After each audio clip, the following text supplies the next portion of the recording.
We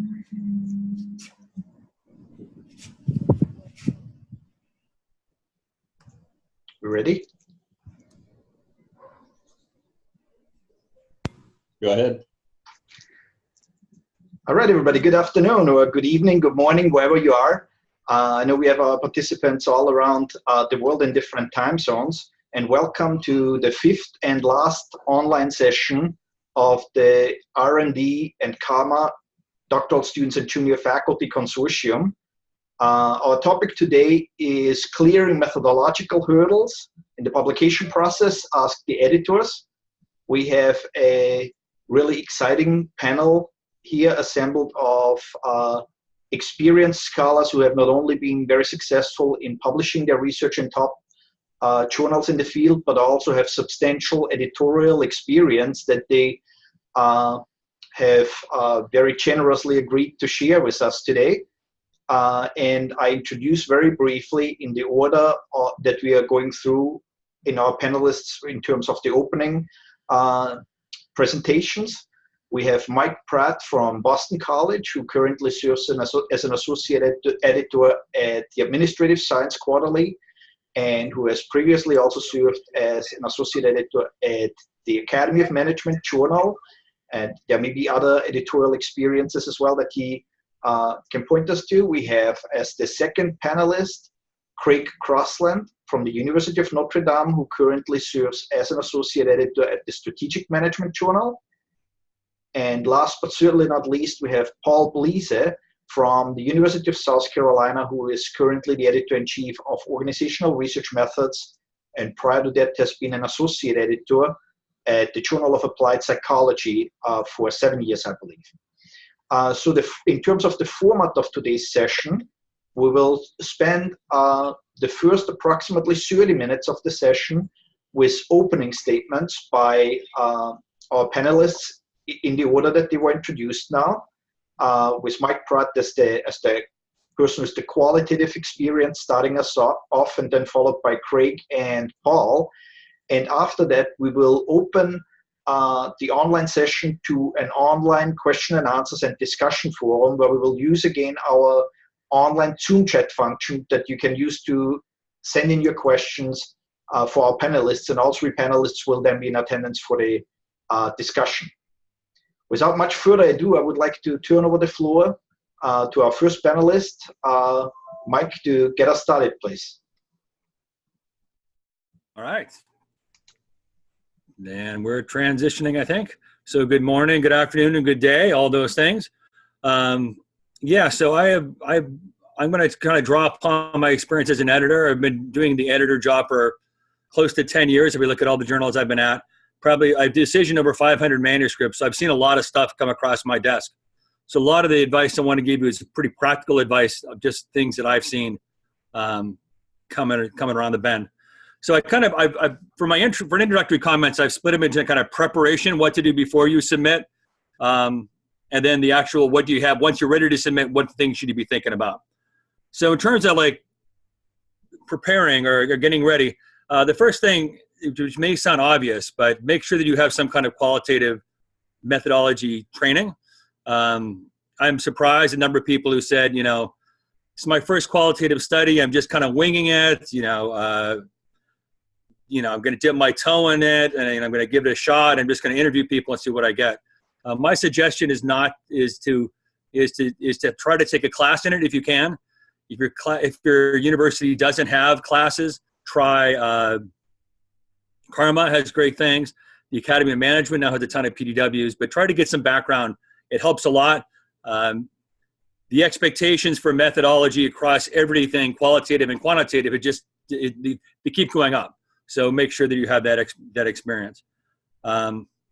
Secondly, if you see someone who's published, I know a lot of people said, oh, I've seen this article, and this was the person's first qualitative paper. They've never done qualitative research before. And I think that gives an impression that it's, it's easy to do. I've had more than probably half a dozen manuscripts where I've worked with mostly people with quantitative backgrounds who's doing their first qualitative project, where people liked it enough to kind of want it to be published. But I've worked with them offline for about a year to get it in shape so that they learn the methods. so they could actually get it published. You don't want to be in that position. Read books, not articles, if you can, on methodologies. Read multiple things. There's a great piece in ORM on the Joya method, but you can't just read that and think that you know everything. That's a great distillation of grounded theory, but it's good to know what it's distilling from. As I mentioned, reviewers are just much more sophisticated.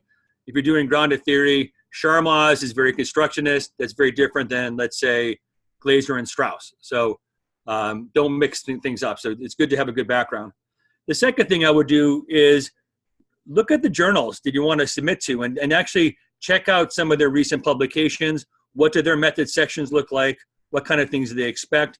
To get a sense for the kind of the formatting and the kinds of things that are going to go into that journal. So that's kind of in the preparation phase. In terms of submitting, so as you submit, if you're going through and doing your last minute checks, number one, make sure that when you look at your method section and make sure, does it have the right details? Doesn't have to be in any particular order, but most qualitative method sections are going to have the following things. Something about, why am I doing this study? Why are qualitative methods? So under that, like, why are qualitative methods appropriate? Am I building theory? Am I elaborating theory? There are deductive qualitative methods. You can actually use qualitative methods to test theory. It's just very unusual, but it's possible. And if you're going to do that, again, let the reviewer know. Second thing, you want to talk about your context. Why did you study in this particular context? What's the nature of the context? That's different than often like for a quant paper, I don't usually write up a section on the context, but for inductive papers, I do. Qualitative papers, I do. What was my rationale for using the context? So both those things should be in there. You talk about how you sampled. What are you sampling? Are you sampling events? Are you sampling people, et cetera? And what was your sampling strategy? Are you, for example, for a lot of inductive research, you start purposefully. So you're going to sample based on, in a context, it's going to kind of show what kind of the dynamics you're looking at. So, or a place where their dynamics will be visible, I guess the better place to put it. That's why a lot of people talk about extreme samples, because in extreme samples, those things are very visible. Notice that's very different from a quant study. I mean, in a quant study, that could be your outliers. And so it's a very different sampling strategy. So be clear on that. You're going to talk about how you analyze the data, what methodology or methodologies you've used. I noticed in management research, there's a lot of people who use kind of a mix up of different kinds of methods. You may use case studies to help you design your study, but you may use grounded theory to analyze your data. And then in your method section, what role did theory play? No one goes in blank slate. So you should talk a bit about what role theory played in your methodology as did it help with the design of questions? Where did it help in your analysis? Things such as that. And don't be boilerplate when you're writing it up. Don't just say, well, I studied something, I coded close to the data, then I got more abstract, and voila, I have a model. So you want details like, what choices did you make? Remember, methods they're not a cookbook. Not everybody does it the same way. So what choices did you make that are unique to your study? Last thing I think you want to be able to do is to make sure that the people can trust you. So it's all about trustworthiness. And how you communicate trustworthiness really depends on your approach. So some of your ontological approach.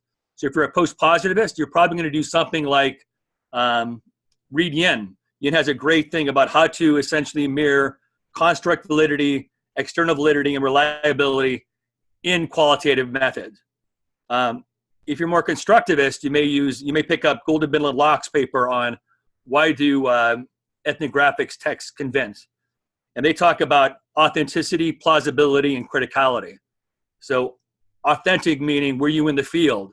Are you doing violence to experience? In other words, if I read your paper, can I tell you were actually there and that you learned something from the people you were studying? And you're not imposing your worldview on your data too much. Secondly, would be plausibility. Do you buy it? Is it something that makes sense? Does it make a contribution? And for criticality, does it change the way you think about your research or think about the field in general? And so Goldman and Locke say, maybe this is another way to think about what makes for good or trustworthy qualitative research. More generally, you want to think about three things. Number one, you have to display competency. This is so trustworthiness more general. Do I know what I'm doing? Am I citing the right folks? Does my grounded theory look like grounded theory? Do your methods have integrity? Are they internally coherent? So you don't want to inadvertently mix up, let's say, a deductive and inductive approach, or I'm going to use random sampling for grounded theory. So that's probably, if we're doing that unintentionally, that could be a problem. And the last thing, because I know I'm running out of time, benevolence, for lack of a better term. So, again, am I doing violence to experience? Am I really thinking about the people that I'm studying? So remember, for inductive research, you're looking at people who, essentially, if you think about inductive research, you have informants. So you're learning from them, and then you're essentially translating it to an academic audience. That's different from an experimental design where the people you study are subjects, and you're subjecting them to particular manipulations, or participants or respondents for a survey where, again, they're responding to your theories. So you want to make sure that in inductive research, you're kind of flipping that on its head. So the person you're studying is the expert, and you're taking their knowledge and translating it back. So benevolence is meaning, have I done violence to experience, or have I given voice to the people that I'm studying? So that, in about 10 minutes or so, is kind of things to think about when you're submitting a paper and to overcome some of those hurdles for an inductive qualitative paper. On to the next speaker. Thank you very much, Mike.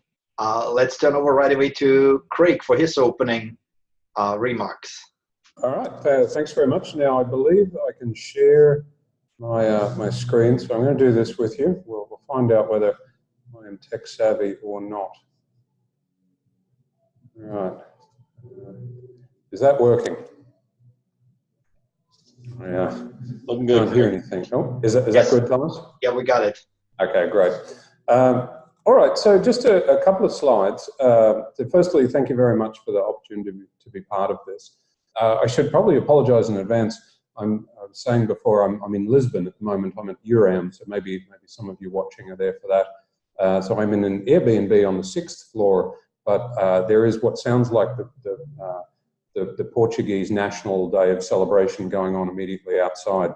So if you can only hear a bit of me and a lot of excited music, then you'll know what it is. But on to serious stuff, onto methodology. Just a little bit about my background, just so you know where I'm coming from. I certainly don't have the experience of Mike or Paul. When he said he'd decisioned 500 manuscripts, I think I'm closer to 100. So it's a little on the lower side there. So I've been involved in ad hoc reviewing as an editorial board member, an associate editor the last couple of years with the quantitatively oriented papers. I have sort of a North American quantitative approach to these things. I study strategic leadership, corporate governance, behavioral strategy. So a lot of my work is predicated on this idea that strategy is a human construction. So I know this is one subcomponent of the strategy field. I don't do as much in the area of technology, innovation, entrepreneurship. I'm not sure what the backgrounds of everybody here is. I worked with the Research Methods Division a couple of years ago, and I was in Thomas's role, and the number of strategy folks were a little bit on the low side, and those that were there, a lot of them seemed to have this kind of approach, the behavioral strategy, and those who were interested in the micro foundations. So I'm hoping that what I'm able to say is relevant at least to that group of the strategy landscape. I'm not a methodologist. I play one on TV occasionally, but not a pure one. However, I need to be a consumer of methods, and I need to be sort of an educated evaluator of methods. And in some ways, I think this is helpful because most of us in the field, we aren't methodologists, but we need to be facile with those to understand how to present things as strongly as possible and how to evaluate those.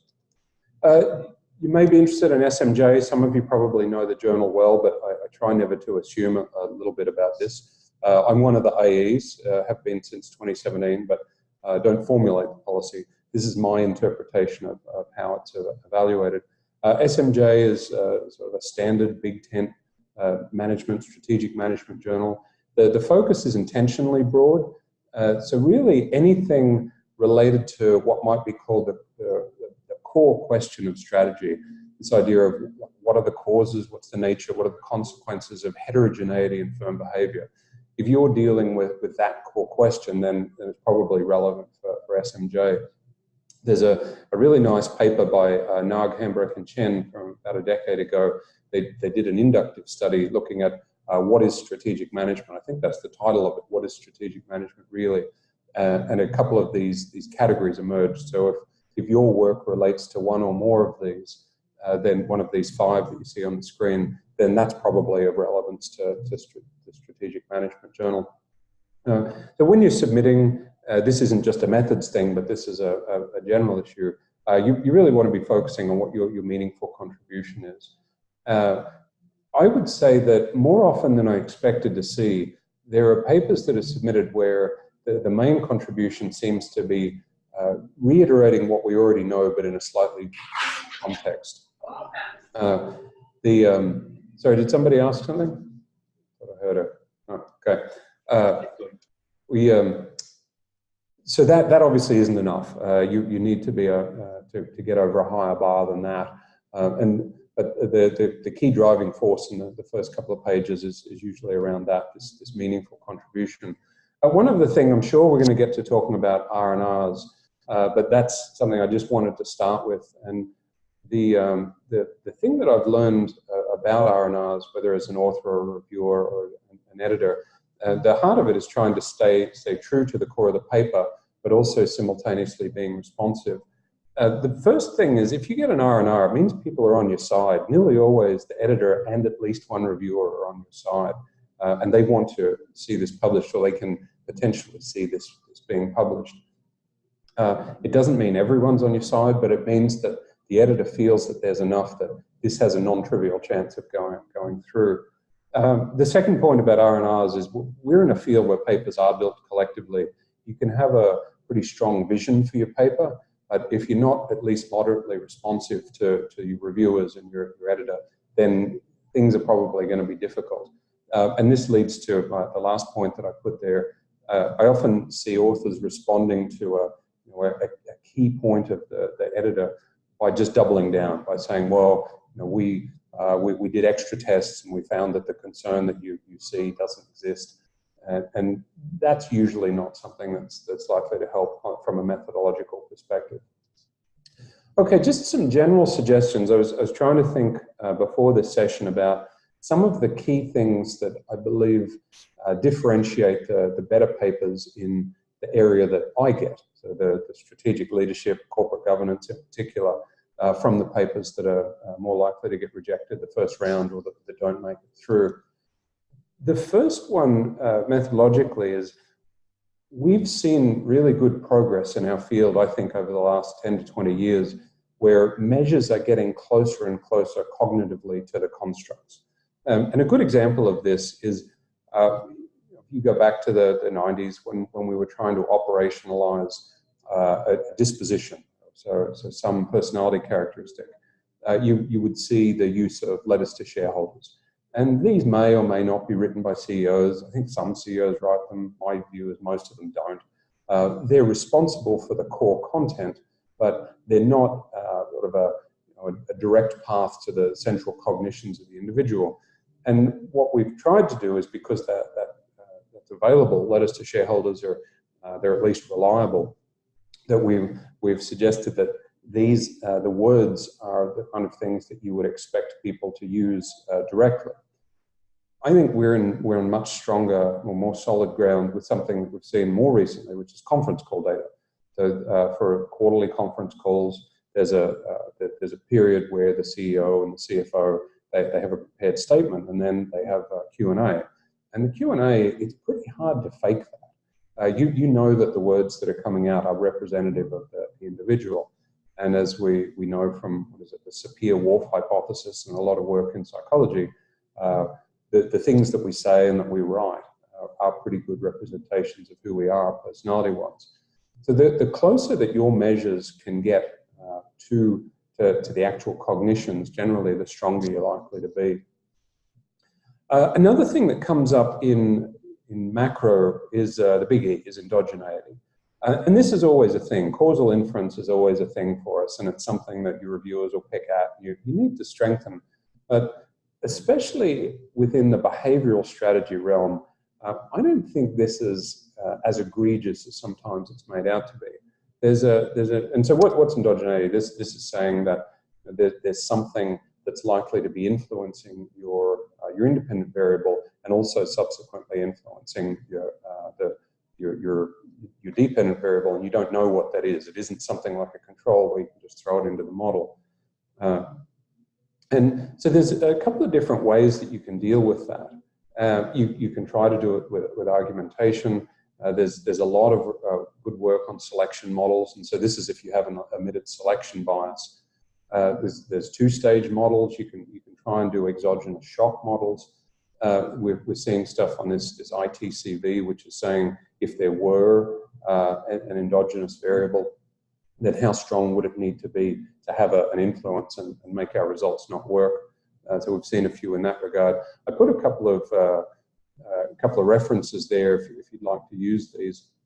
But to me, this endogeneity, it comes up, but it's not something that should be too worrisome, and it can be blown out of proportion, I think, by a number of different groups.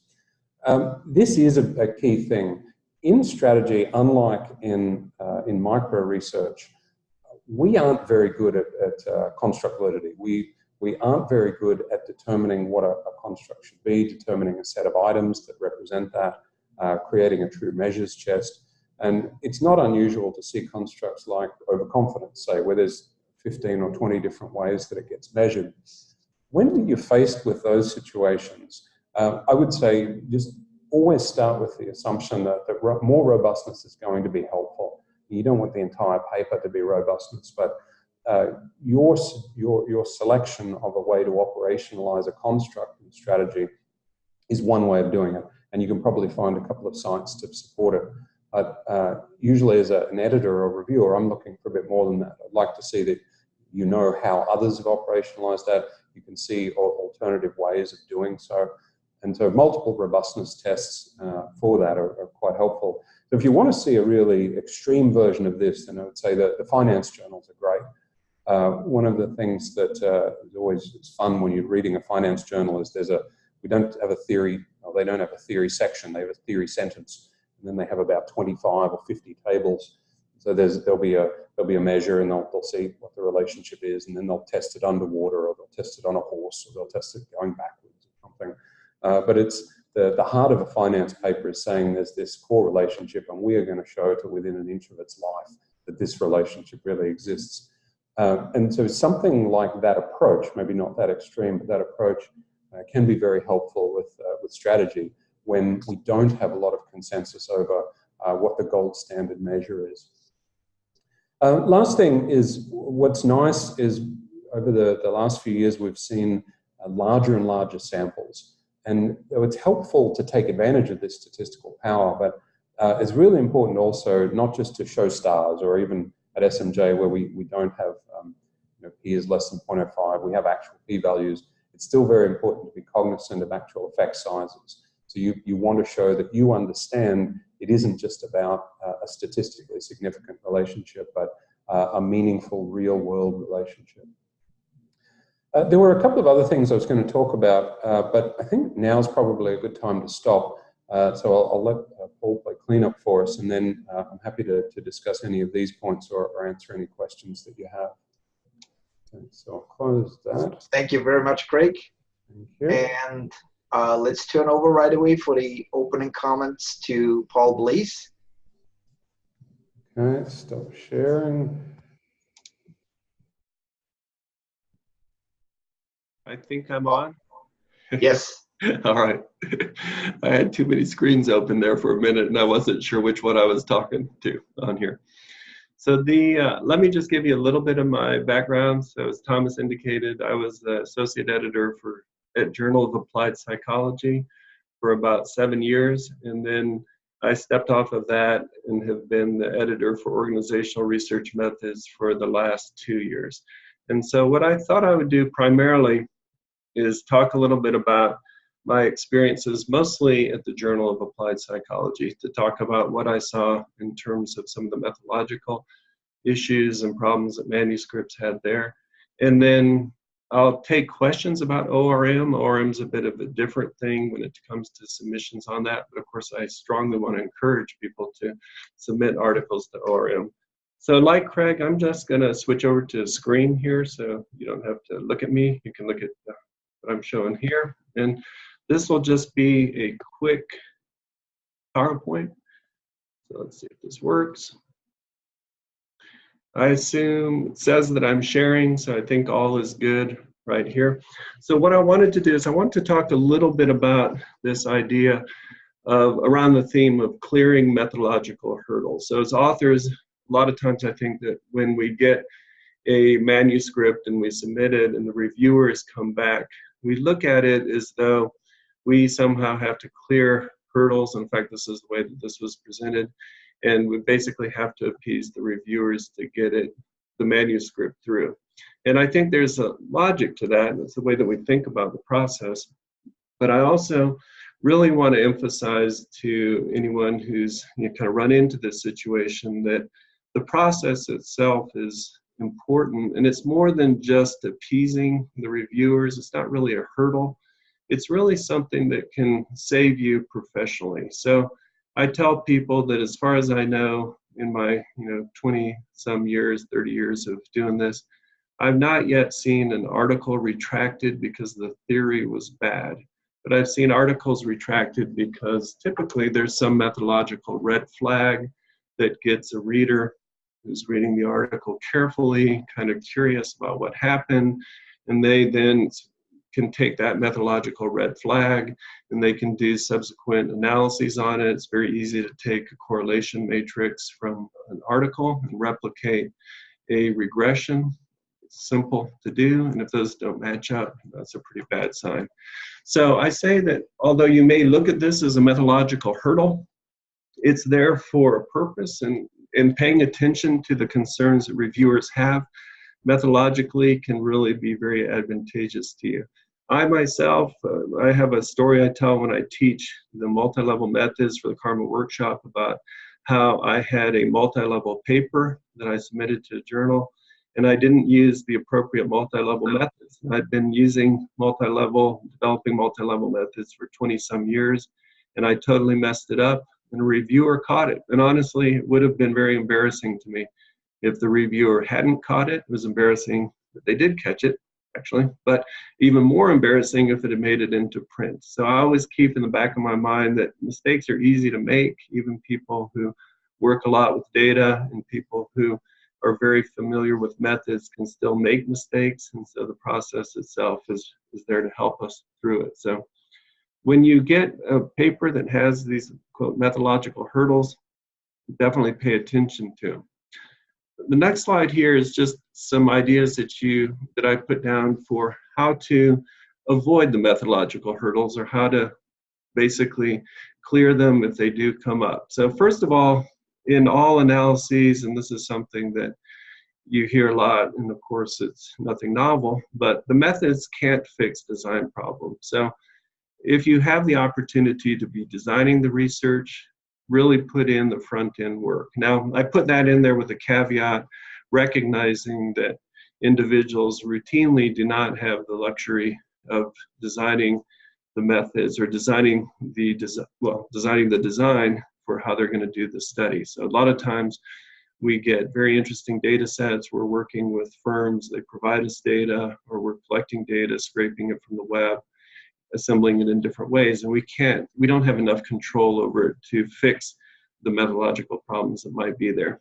But if you are designing a study, definitely try to think through what you can do beforehand to make sure that the analyses will line up on there. I think it's something I've fallen into myself, but there are a lot of times when I just think, wow, this is too hard to think through right now, and I know I can fix it analytically later on. And every time I think that, I regret it later on. Second point I would say, just very practical, is try to avoid mistakes that shake reviewers' confidence.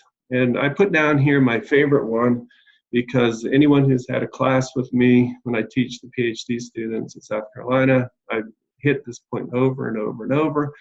But I've seen so many manuscripts that take a nominal variable, say ethnicity, or they take, well, ethnicity is a good example, and it's coded in the data set as 1, 2, 3, 4, and basically then it's, when they show the regression table, it uses 1 degree of freedom. Or when they show a correlation table, they have ethnicity in there as 1 line, and there's absolutely no way that that makes any sense, and it's a very easy mistake to make.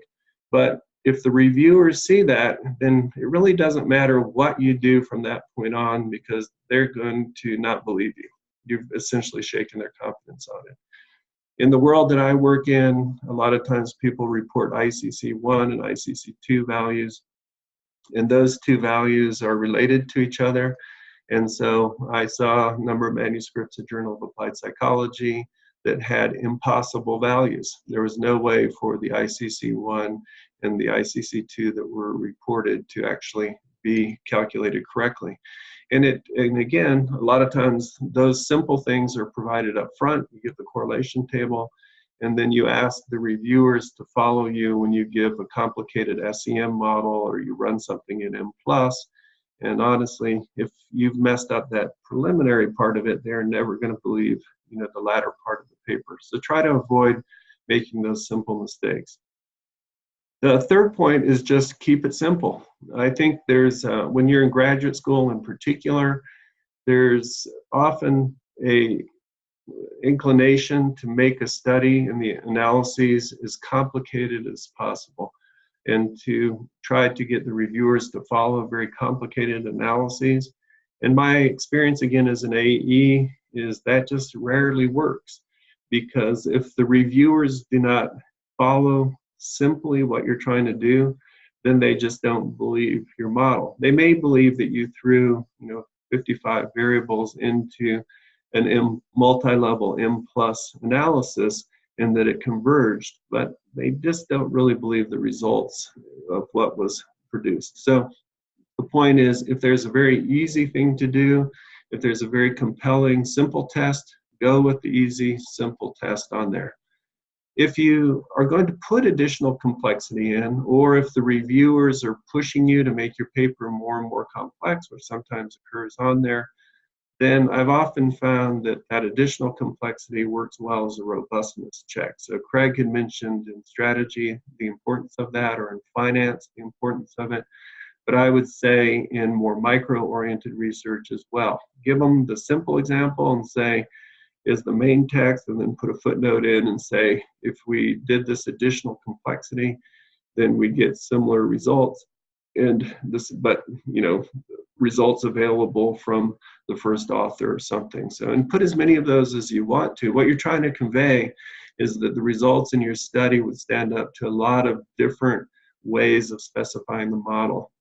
If you try to put all that in the text, chances are, at least for micro-oriented stuff, you will lose your readers, you'll lose your reviewers. So I would keep the simple part in the text and use that as a footnote on there. And then the last point is that it just takes a lot of time to write clearly about your analyses. And, it's an iterative process. I'll often write about our analytic approach, trying to keep it as simple as I can. And then a couple, 2 or 3 weeks later, when we're getting ready to submit it or whatever, I'll go back and look through it, and I'll realize, man, that's still not clear. And if it's not clear to me as the person who did it, I know there's no way that the readers are going to follow it.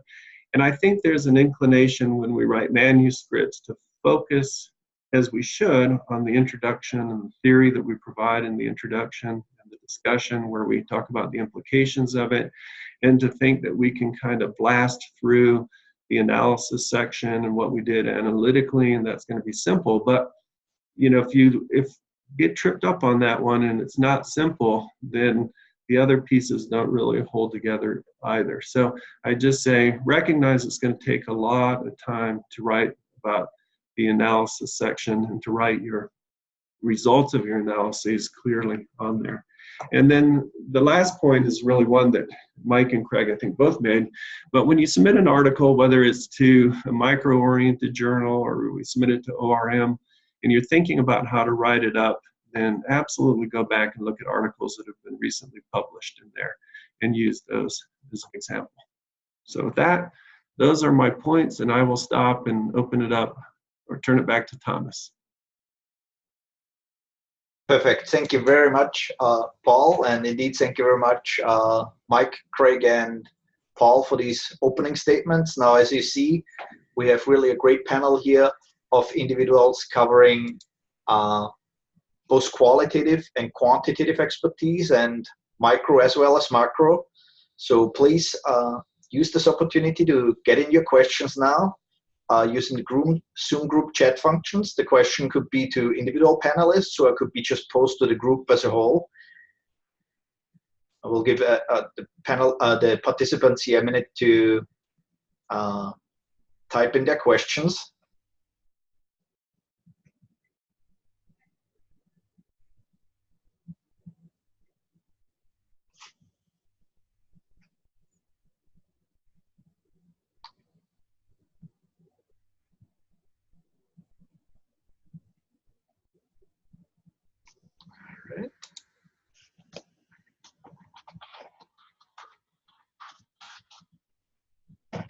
Here we go. The first questions are coming.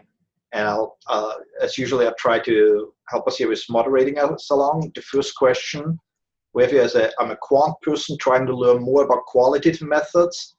Are there any best picks on books or self-training guidance? I think that would be a good question for Mike. Sure.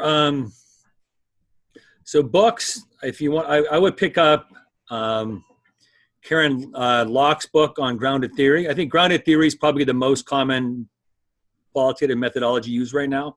What I like about Karen's book is that it's written by a management scholar for management scholars. You may also want to pick up what seems to be the latest trend or the hot book, believe it or not, in grounded theory is Sharma's book on qualitative methods.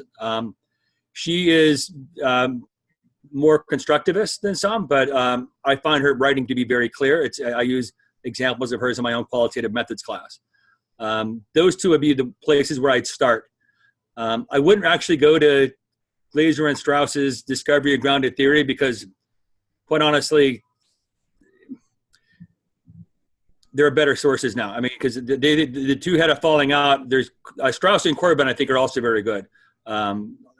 That they have a kind of basics of grounded theory. So basics of grounded theory by Corbin and Strauss, Locke's grounded theory book, and the one by Sharma's. Those would be the three that I would start with. Perfect. And I think you also answered the next question here, the titles of those books. And perhaps we can still type those up then in the group. I'm going to go find them. You keep talking. I'll move on in the meantime to the next question. And that may actually be a question that could be really good for Craig and Paul.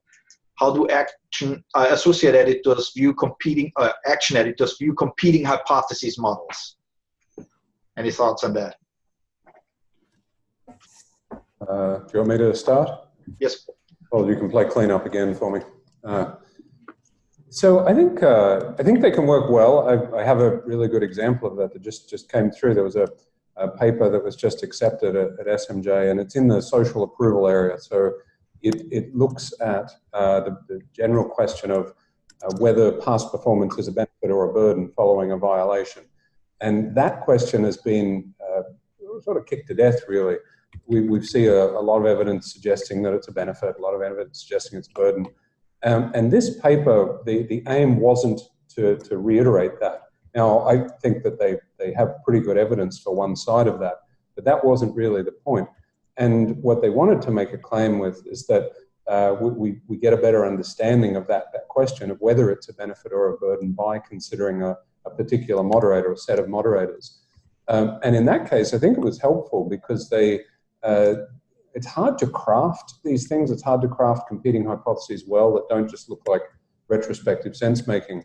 But if there really is good support for both perspectives and your chosen variable, it works no matter what. You have a justifiable argument for whether it should work in one way or the other, then I think that can be strong. The drawback that I've seen, and I haven't seen probably nearly as many as Paul, but the drawback I see is that This is where people started with probably an a priori hypothesis. They found the opposite, so they came back and they just wrote it up both ways. And that's harder, and you can sort of tell when people are doing that. Now, just because you don't find support for your hypothesis doesn't mean that you have to have a competing hypothesis. You can explain that subsequently in the discussion, and it can be quite interesting and lead to other papers as well.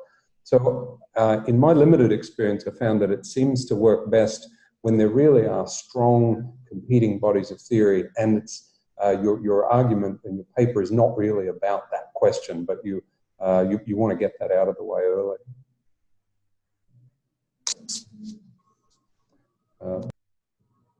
I don't have much more to add beyond what Craig said. I think that there's a lot of opportunity for competing hypotheses on there. I don't think they're done as often as they could. I totally agree that unfortunately, a lot of times they do come across, or they have the potential to come across as a little bit of post hoc construction. I mean, that's a problem with a particular one on there.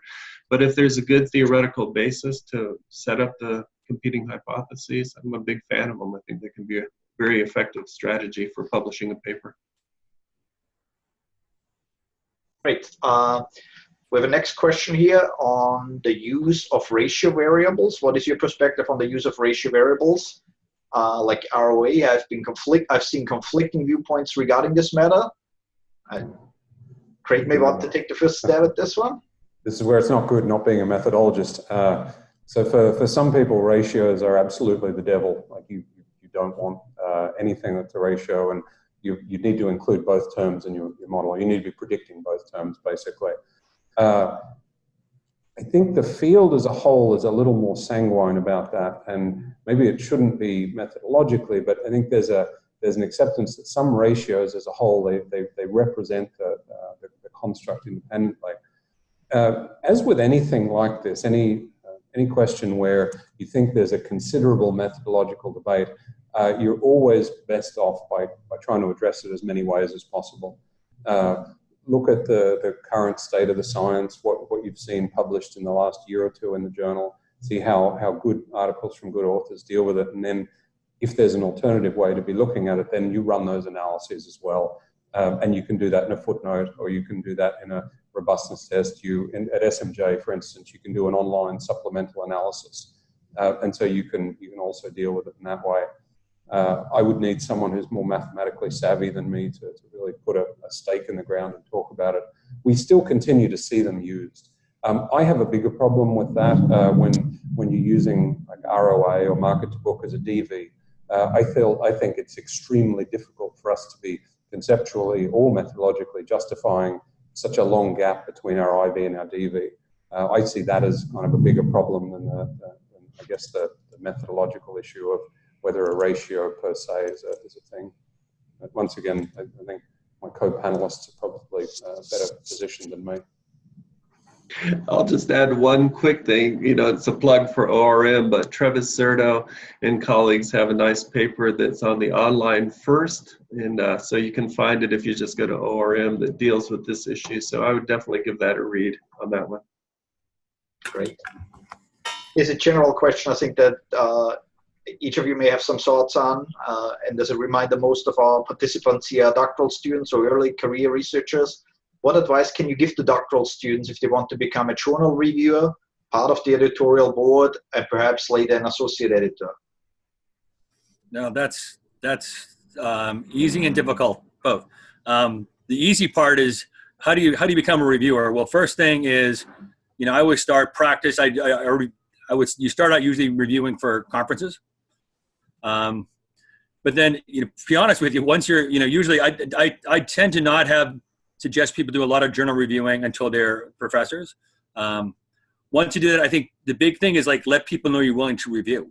How do you get on that list? Well, in part is when you submit a paper to a journal, you automatically get added to their review list.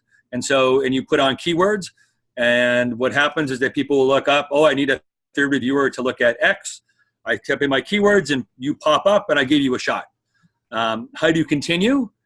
You may not know this, but every time you do a review, especially if you are, I think all journals are now electronic. So Manuscript Central, Scholar One, the editors actually rate each paper for its reviewing, each review for reviewing quality. There's two things you have to know. Number one is it has, the first variable is was this on time? So if it's on time, it's a 3. If it's a little bit late, you get it to 2. If it's very late, it's a 1. So that's very much in your control. Get it in on time. You don't, like, I'm not saying 24 hours. I get suspicious if somebody does it that fast, but just make sure it's within the window. The second thing is, what was the quality of the review? Again, 3, 2, 1. Very helpful, sort of helpful, not really that helpful. There's different metrics, but that's about it. And then what they do is journals actually keep track of this. And if you have a high enough score, they often ask you to do more reviews. Again, it depends on the journal, but if you're reviewing, let's say, more than 6 articles for a journal and you have a relatively high average on your reviews, then you get asked to be on an editorial board. If you continue to do well on an editorial board, you can get tapped to be an associate editor. So that's kind of from the beginning to the end that I've experienced it. Anybody wants to add on to this? Paul, Craig? I see we have a lot of other questions. I mean, I would just restate what Mike said on there. Just remember, your reviews are reviewed, okay? Yeah. So don't take one on if you're not going to do a good job. Just one thing to emphasize, it's completely okay to reach out to a couple of the AEs for a particular journal that you think are in your area. You can say, look, this is my research. I know you do research in this. I would be really excited to review for Journal X. And more often than not, then you'll get a shot. Like Mike said, when you get a shot, do a good job. Actually put in some effort for it. I also very much agree with the idea you want to spend a couple of years honing your craft on journal reviews. Diving straight into an ASQ is a little tricky. But doing that is good, and then you get started and people figure you out. And that's certainly how I am where I am now. Very good. Moving on to the next question. Here's a participant who has a question on an existing data set that they have access to, a very rich data set as they describe it, but collected in 2009. So the question is there an expiration date for a data set? I'll go ahead and start on this one and then let these guys play, clean up. But my answer would be no. There's really no expiration date, on it, as long as there's a strong theoretical basis for what you're looking at with a particular paper. On a related note to it, just briefly, a lot of journals, such as Journal of Applied Psychology in particular and others, are asking you to be pretty clear about how the data has been used in the past. And again, don't be overly worried about it. I mean, it's oftentimes a large data set can be a very expensive and thing to collect, and there's no reason why there shouldn't be multiple papers on it. And so just be very clear and transparent about how your use of that data does or does not overlap with others. And my own experience is that as long as the dependent variable is really fairly distinct from previous studies, you can probably get away with it. Things are pretty dicey when suddenly you have the same dependent variable as somebody else on a published paper on the same data set. Yeah, I would agree at everything. And rarely is a data set out of date. I guess if it's something, I guess there is an expiration date if some phenomena has radically changed. If something is radically changed in a particular field, such that somebody sent in something on 1970s total quality management, I'd have to again know, is this theoretically interesting, and what conversation is this speaking to?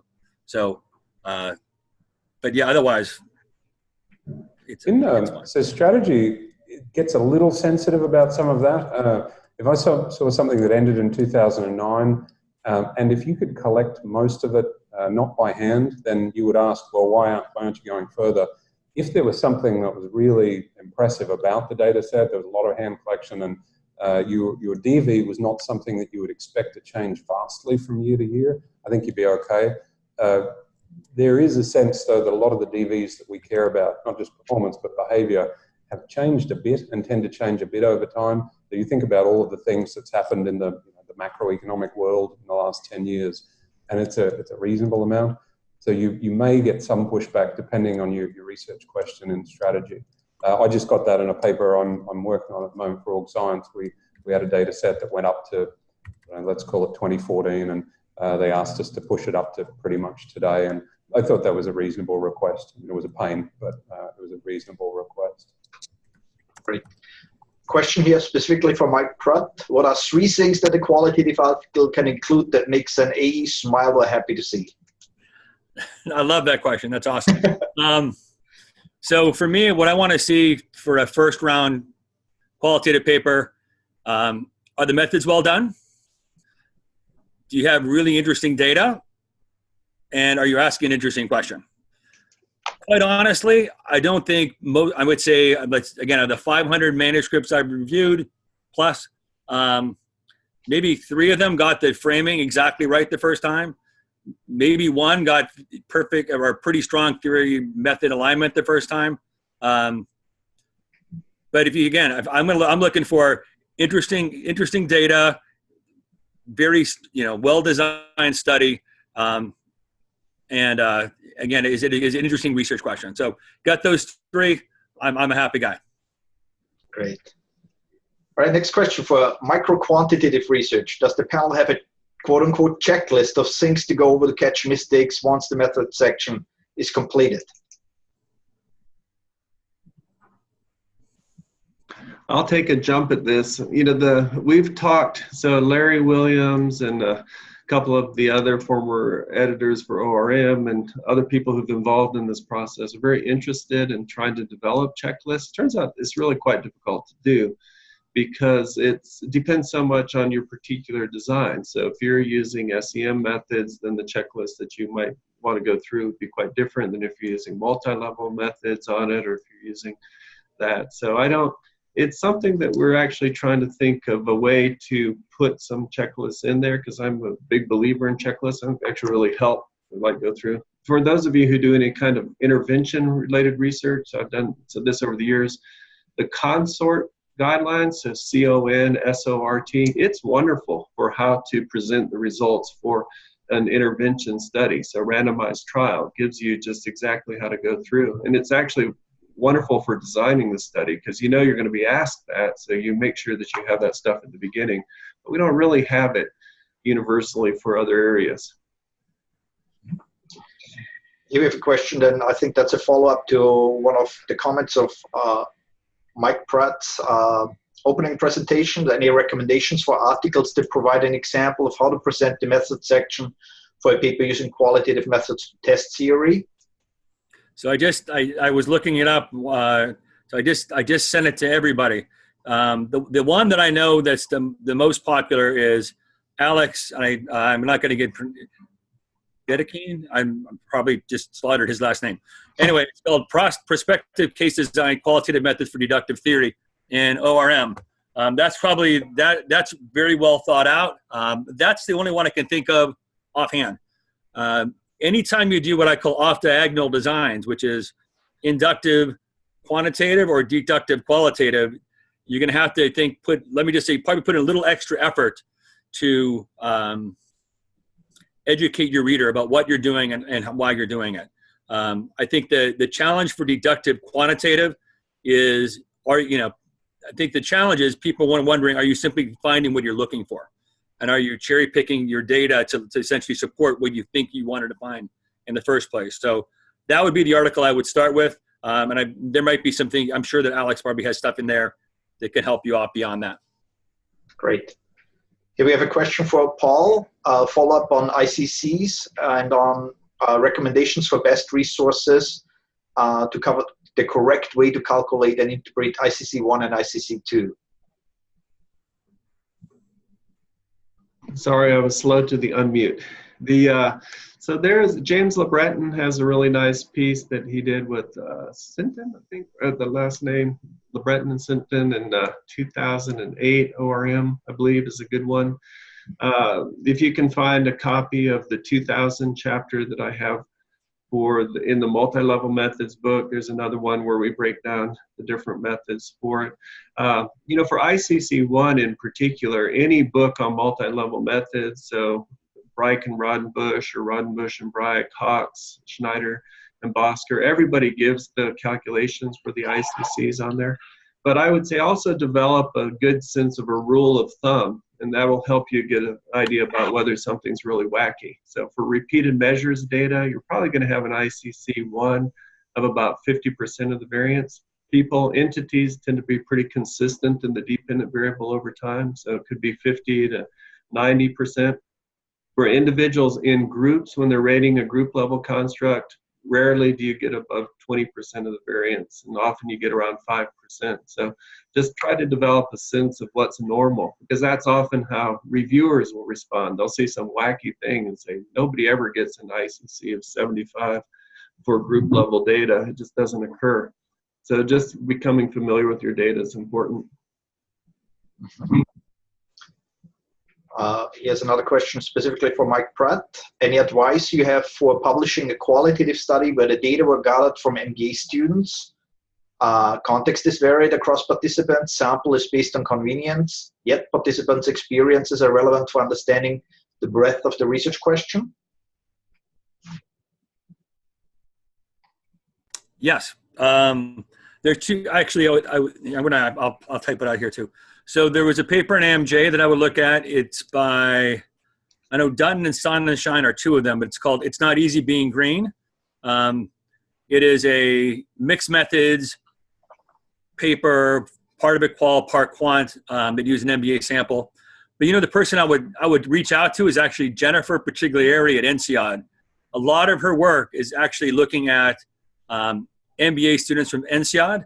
She has a really nice paper, two of them. One of them is on, that just came out on couples, MBA couples, spouses and how they manage the work, how they manage actually across partnerships, and whether they're a secure couple or both are secure bases for each other or not. But Jennifer in particular is one I think has done the most on publishing MBA data with qualitative stuff.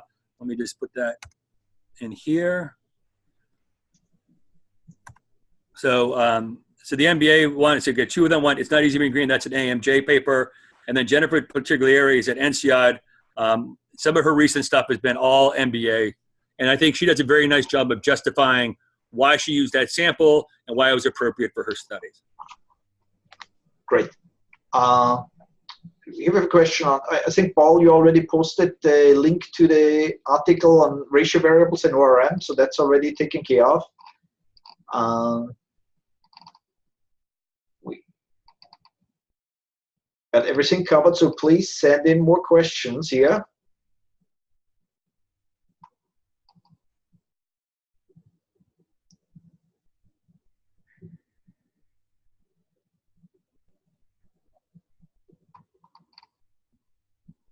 Perhaps while we are waiting, you have to pick up on one thing that I think Craig mentioned in his presentation, the notion of authors, when they get a revise, resubmit, doubling down and becoming defensive rather than working with the review comments. Any suggestions on how that, any thoughts or suggestions how that could be handled by authors in terms of, being proactive rather than defensive when they're working with review comments? I think it was you, Craig, who said that. Yeah, I see it, and Paul and Mike, I'm sure, have dealt with this a lot more than I have. It's not always the case. Sometimes people do try and change too much, but I often see that there'll be a key concern. Maybe it's not quite fatal because it's got an R&R, and the reviewers will be saying you have to address this, and it's easier to run additional analyses than it is to fundamentally change the measure or something like this. It's hard to give generalizable advice here. You don't want the paper to be written by the reviewers. Sometimes it feels like it is, but you've got to be cognizant of this. And somebody said to me once, if a truly interested person says something's unclear, then by definition it's unclear. And if you get a a collection of reviewers that are saying that there's a core issue you need to deal with methodologically, then it's hard to paper over that. I don't know. What do you guys think about? Do you have generalizable advice there? I suspect I had two more. Whoop. Go ahead, Mike. Awkward how you do this. Paul, you go, and I have some advice as well that I wish people knew. So what did you start? I was going to say, we have, over the years at ORM, one of the PDWs that's been put on is one about basically the title, so you got an R&R, now what? And that Gretchen, I'm blanking on her last, Vogelstein, saying right now has an article that should be in press in a while, that would come out that reviews a lot of that, and the theme is really clear. The theme is basically, if you have an R&R, you have somebody on your team, and basically work with them. Okay, I'll just leave it at that because I know we're running out of time. I would add two things. Number one is, just echo if you got an R&R, people are on your side, so go with that. I think you want to, if you're usually for inductive stuff, if you got a first run R&R, know that you're probably going to have to almost totally rewrite your paper for revision. The metaphor that I use is that too many people decide to build, if you think of a house, too many people decide to respond to reviewers as building more rooms on your house. And so what you end up with a very confusing house. So, reviewer one said, add this theory. Reviewer two said, add this theory. You actually want to think of it more holistically. So I always talk about tear down and rebuild. Don't actually add rooms. The second thing is take a step back. And what you want to do is when you're responding to reviewers, people often mistake what I would call suggestions for issues. So you want to figure out what issues are they getting at. So it could be if it's theory data alignment, and they say, oh, I would use X theory. When you don't like X theory, you don't have to actually say, I've used the theory that you suggested. What you want to say, you suggested blah, blah, blah, blah, blah, this theory, this theory, this theory. The sense I get is that you don't think that the theory and the data are aligned. I responded to this by going back to my data and looking at the theory again, and so they're now in better alignment. So what you want to respond to is the issues that they're raising, not necessarily to every suggestion they make about how to solve that issue. Hopefully that makes sense. Yes. All right, we have some questions here from the audience. What advice do you have for someone who has access to a great sample but only for a cross-sectional survey? Well, what's your research question? I guess that's ultimately is, did your data set fit your research question?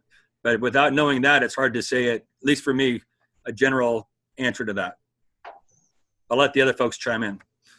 And what I'll add is that it's difficult in a lot of micro-oriented research, and probably, going to get strategy too, because we're quite interested in process and we're interested in understanding the phenomena, right? But think about, there's a huge amount of cross-sectional research that's studied and published in the medical field because they care about prevalence. And it goes to Mike's point on that one. So if you're trying to determine the prevalence of a phenomena, cross-sectional study is entirely appropriate because it can tell you X% of the population has this condition or whatever on that particular one. If you're trying to understand the process of how A leads to B, which leads to C, cross-sectional really, puts you in a bind, and it can be difficult to publish. Yeah, from the I guess the strategy side, we don't see it a ton, and so I assume, and I don't know your research question, as Mike said, and I assume what you've got is 1 year of data where you have some firm level variable and it's related to some outcome variable, or maybe an individual to an outcome. One of the challenges that we see with that is it's essentially impossible to deal with the unobserved heterogeneity at the level of your independent variable. And one of the the wonderful panaceas that we have is this fixed effects model where you look at something multiple times and then it accounts for much of that. So it's always difficult in strategy to make causal statements. It's really difficult to make causal statements, even half good causal statements, if you just have a sort of a T1 cross-sectional survey. It doesn't mean it can't be done. I mean, if it's really interesting, then certainly that's potential, and it depends on what your question is and all those things. But that's a high bar, I would say. Great. We have one question here. The participant couches in as a question about quantitative methods, and in my reading, that would readily be also a question about qualitative methods. And I paraphrase here that considering the sheer number of analytical techniques, it's impossible to learn everything preemptively. So what recommendations may the panelists have on for a junior scholar on how to balance breadth with depth on analytics and methods training, essentially? Well, I'll jump in on this one a little bit, and that is that I would say for individuals who are working in the quantitative domain in particular, on this one, just looking at the question, make sure I'm not answering a qualitative question for Mike.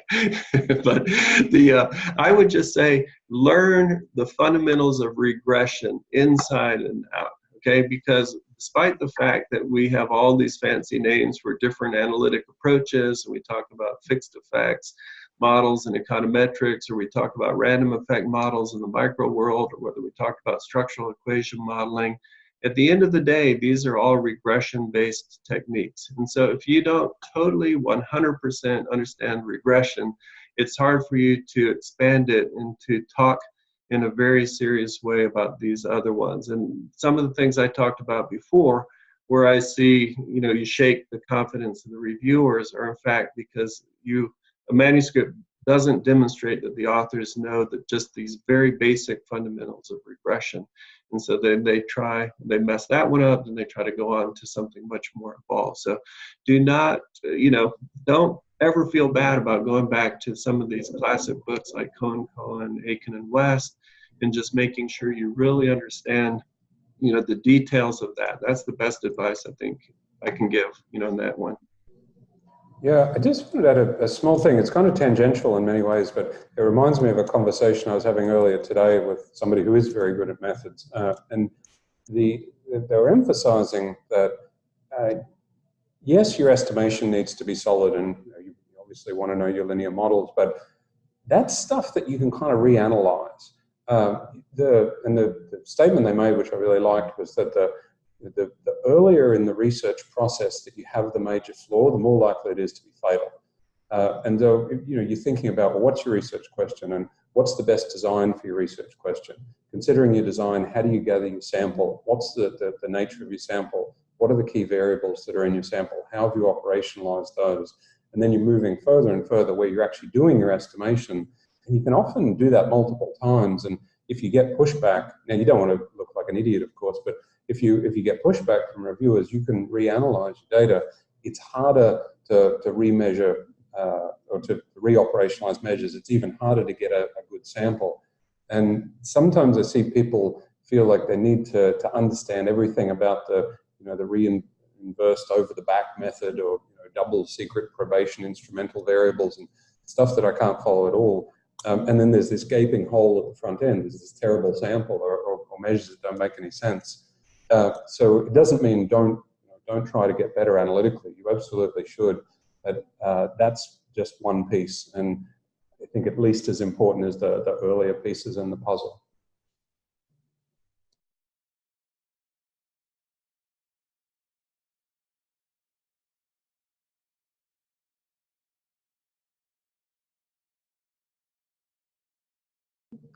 Thomas, you need to unmute. I apologize. So I was just saying that Paul already responded to the question on the resources for the fundamentals of regression, and I'm very pleased to realize that the Cohen and Cohen was the first book that came to my mind. So good there. And we have about 15 minutes for more questions. So please, anyone, reach out for questions. There's a great opportunity to pick the brains of our three experts here. In the meantime, if any of you have anything to add on previous conversations that we have had so far, you can use the time for that as well. Yeah, sure. Sorry, Thomas. I actually thought we were going to 12 and not 12:30, so I was rushing. Yeah, it really matters.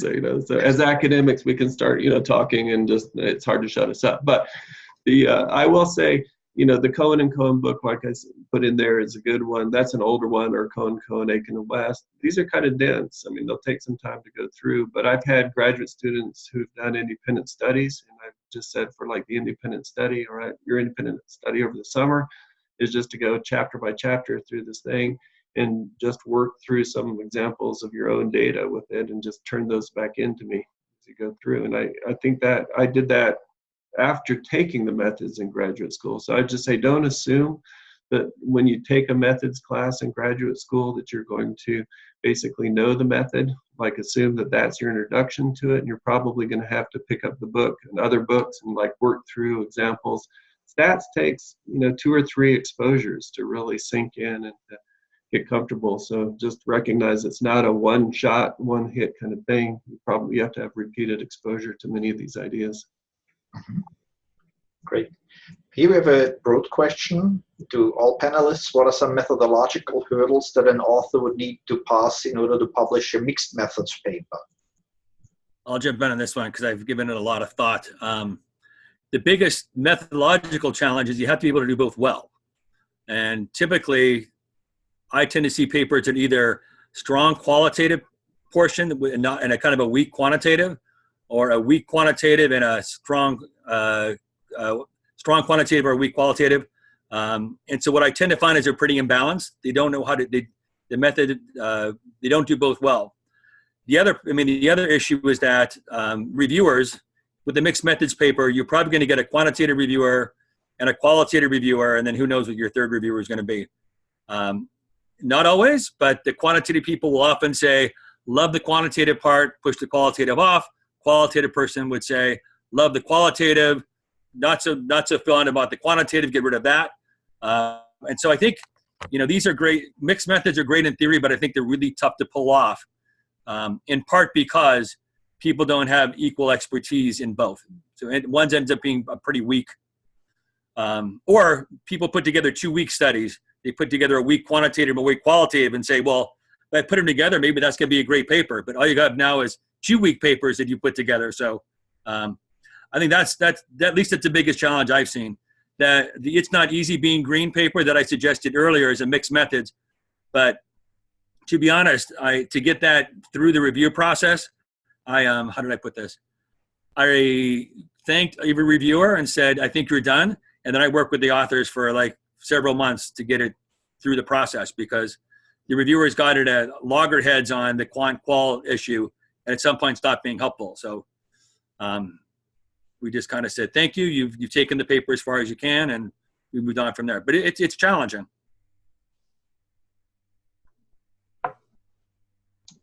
Anyone else has a take on the methodological hurdles of a mixed methods piece? I like reading those, and I'm just going to leave it at that. I can't help create them. I kind of agree with Craig on that one too. And what Mike said, I think it's hard to do, but if you can do it well, it's fantastic, right? I mean, it sets a really nice picture for the whole study. So really fundamentally the challenge of the skill set needed to do both reasonably well. We have a question here that I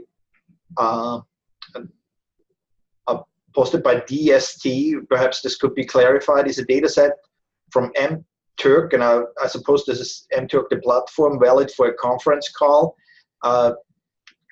Question does not really make any sense to me. If it makes any sense to a panelist, please, if you would take it on, or maybe the person can clarify the question. Anybody who makes this question makes sense to? Is a data set from MTurk valid for a conference call? It may be what the author is asking, because this one comes up quite a bit, is just the perspective on using MTurk and some of those type of sources for publications. So, and just having been in a number of these panels in the past, that comes up pretty often. I don't know. I would say that many editors and AEs probably have a very similar view on it, and the view may or may not be helpful, but the answer is it depends kind of on what the study is on there. So there's no universal to just saying that there's something wrong with MTurk studies and that they should be not included on there, and that sometimes people will use MTurk studies as a shortcut when they probably could have gotten better data. So I just say it seems to depend very much on the use of the MTurk sample. So I know personally at University of South Carolina, graduate students, I use MTurk a lot for data reduction, because there's no reason not to think that if we have 150 people filling it out, we run some of the basic psychometrics on some of the items, and we want to shorten the number of items in a survey. If we're doing repeated measures, we may not want to ask 12 items to get it a construct over and over. And so we'll ask the MTurk study, and we'll use that to take it down to 5 or 6 items and use those. I mean, that might be controversial, but that's the way that we would use it a lot. But it wouldn't be the main part of the paper. It would just be we needed to reduce the burden, the survey burden, so we used MTurk in that case. All right, here's a question that might be interesting to several of you. Any thoughts on writing the hypes of certain methods? The participant here implies that it may be easier at certain times to publish a mediocre paper using a method that may be certainly currently considered hot. So for the example is publishing a mediocre paper may be easier in a top journal if you use machine learning. Any thoughts on that?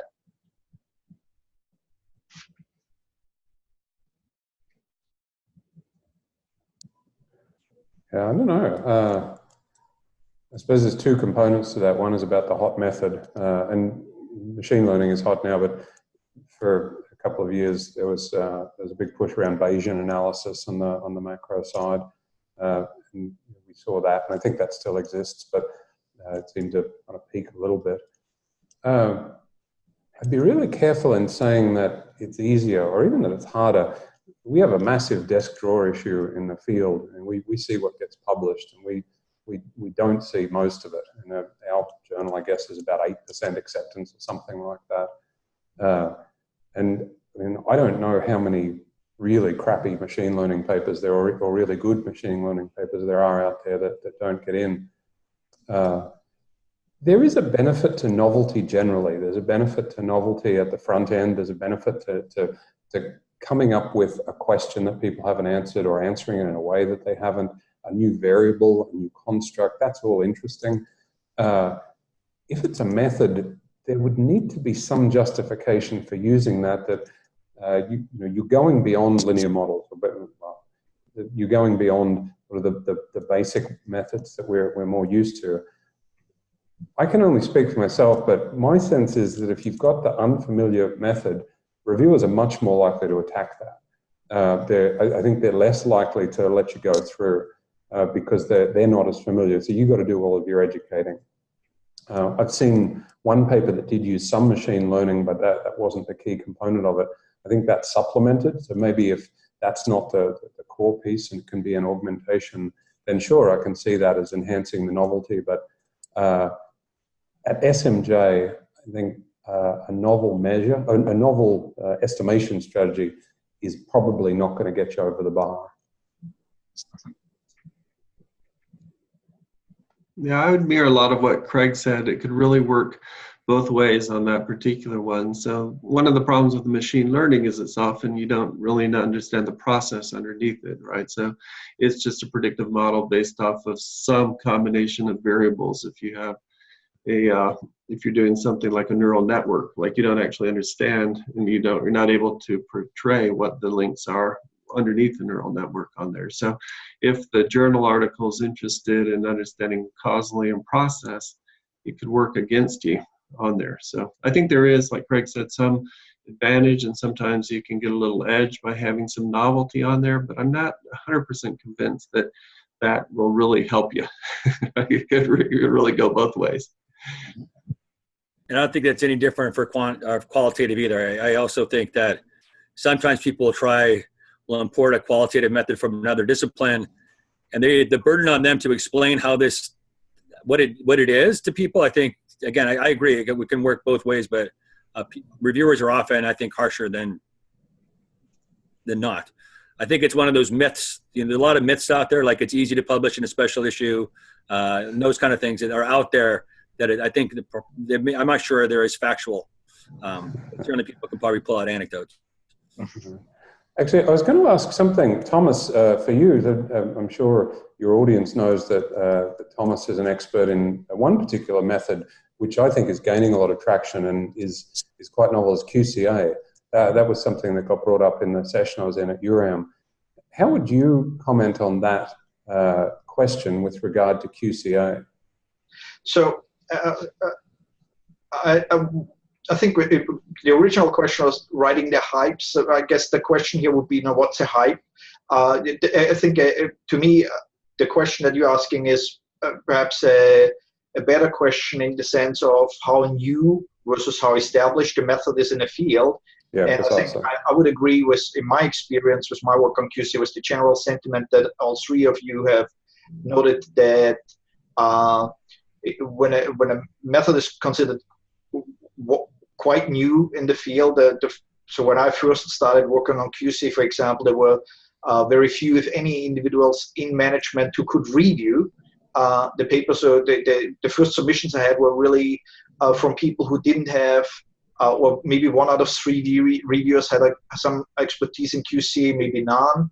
And then there can often be challenges in terms of the onus being on the author now, providing very lengthy explanations and justifications for why this approach would be reasonable, or being asked to compare, for example, QCA with regression methods, and being asked to demonstrate that the new method, in my case, that QCA adds value beyond and is quote unquote better than another method, even though I think the way I think about it, and I'll be happy to hear if you think differently, key with method or research design is it appropriate for the research question?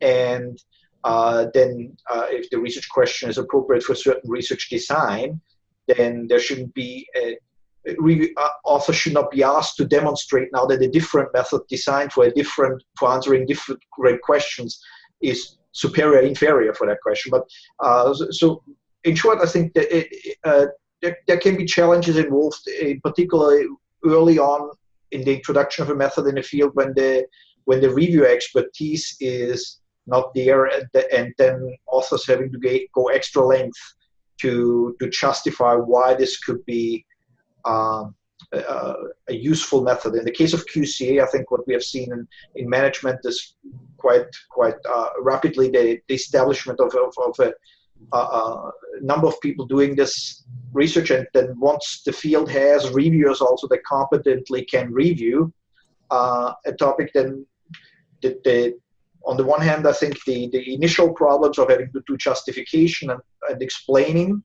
may become smaller, but then on the other hand,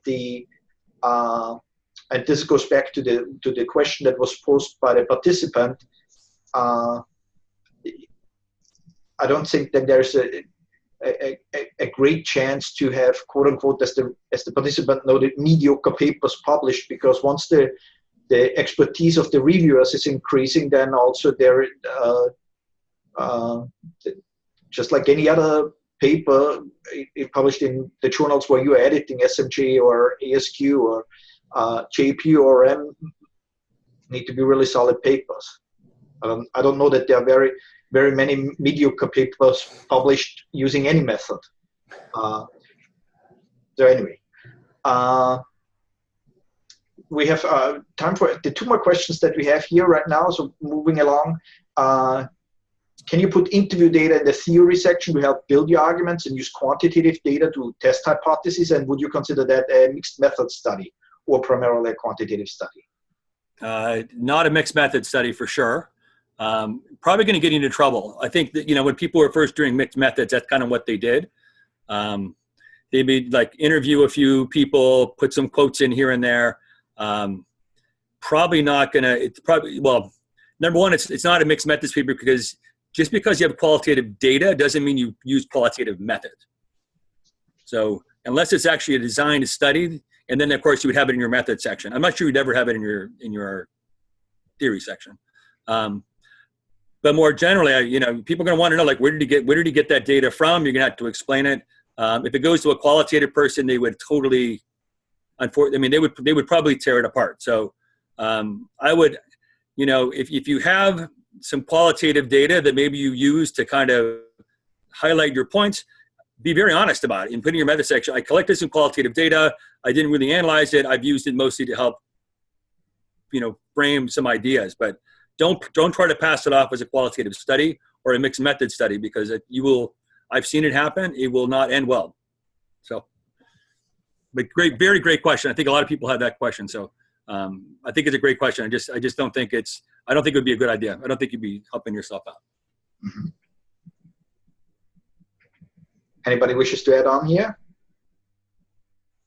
Okay, maybe here perhaps this could become our last question. Do you have recommendations for suggested readings for establishing the importance of a paper? In other words, what makes a paper interesting / important from your perspectives? So since I'm on, I'll start and then people can move over. So there's a great article that people talk about by Davis on That's Interesting, which I would read. It's about that you want to have things that people can understand, but takes a novel twist on it. If something is totally different, people won't have enough to actually be able to buy it. So that's an article. My thing, so you want to have both. I think people often think that if you have a gap, that's enough. That's an interesting paper. In most papers, in your framing, you're going to have two things: a gap and a hook. A gap is essentially what hasn't been done, but they forget the hook, which is why it's important to fill that gap. So no one, as far as I know, has done any paper on the sock preferences of leaders. So leaders wear socks, but we don't know why they choose certain socks over others. That's a gap. It's not interesting, right? So you need to talk about why it's theoretically interesting. And what I tend to do is think about it this way. What's the classic problem you're trying to solve? There's not that many of them in organizations, right? Like, how do you create chaos out of order? Or like Carl Weick's work is all about how to take order out of chaos, sense making, all that stuff. That's a fundamental organizing problem, and you put a modern twist on it. So if you're interested in motivation, most of our theories were written in the 1970s, all based on face-to-face audiences. Is it any difference if you're going to try to motivate people in a virtual setting? So it's a classic organizational problem, modern twist on it. So there's my more than 2 cents, but I'll pass it along. Yeah, that was pretty good. I'm not sure if I'm going to be able to add a lot to that. I was writing some things down there, actually. So the Davis paper, I believe that was assigned in the very first week of my first doctoral class in the first year I was there. So everyone had to read that. I believe Mike Pratt, you're not surprised, Denny Joyer assigned this one. So Denny loves that one. It's great, and I think it's still relevant.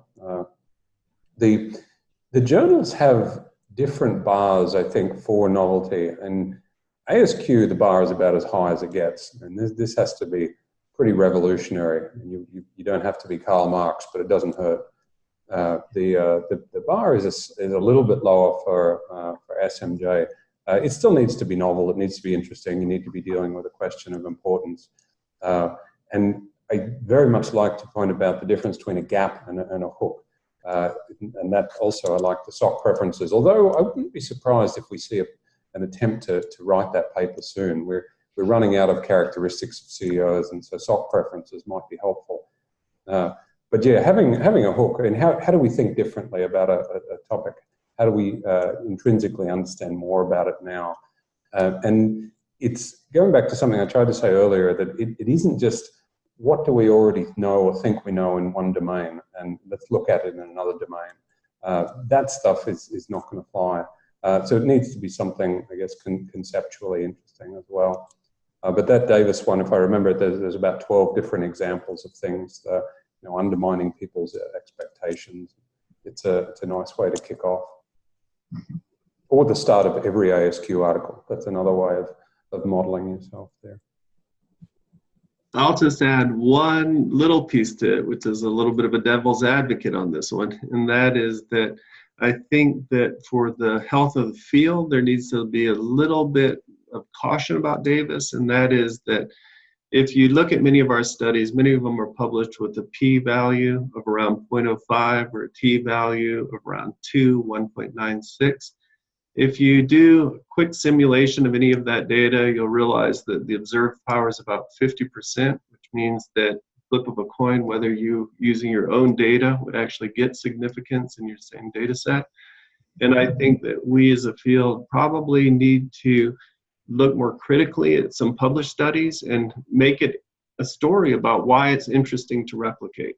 Say, you know, Bleasy and Halverson found this thing and their t-value was 2.12, and that means they were underpowered and a good chance that this thing won't replicate and that we need to have that. So I don't know that we'll ever get there, but I do want to put a strong point in there about the importance of replication. Well, and I'm afraid that we are out of time here now, so we won't be able to tackle any more questions. I would like to invite our participants here to use the Zoom group chat function to shout out to our panelists of today, to Mike Pratt, Craig Grossland, and Paul Blease, with a big thank you for sharing their expertise and their insights. And this also concludes our series of 5 online sessions for the RMD and CAMA Doctoral Student and Junior Faculty Consortium. And we have one of the individuals here that we need to say a big thank you here. Larry Williams has entered the room. So without Larry and his staff at CAMA, this online format would not be possible. So a big thank you to Larry Williams and his team. And also to conclude with, of course, a big thank you to my colleagues here who have helped with this organization, the track chairs, Joanna Campbell, Jose Cortina, and Sanjay Jain, who have done an excellent job with finding speakers and panelists such as the experts we have had here for today. And as a matter of housekeeping, I would add on here that after this session, I will be sending out a follow-up survey to collect data from you about your experience with this consortium that we can use, or that the Research Methods Division can use for future consortia. Hey, if I can jump in before everybody says goodbye, I just want to extend a special thanks to Andrew from Karma, who's worked hard over all 5 sessions with the panelists and oversaw the live sessions, and we couldn't have done it without him. And Thomas, I want to congratulate you for another successful version. I think this is what year is this? The 5th or 6th year maybe of this, and something like that. The 6th, yeah. Mm-hmm. Yeah, and it seems like it runs pretty smoothly, and you've done a great job organizing it, and managing the sessions is not easy. So I just wanted to extend congratulations to you for your success, and wish everybody a great summer. Thank you. Thanks, Thomas. Thanks for being for allowing me to be part of it. Appreciate it. It was great to see everybody. Bye. Thanks all. Thanks a lot, Thomas. Yeah.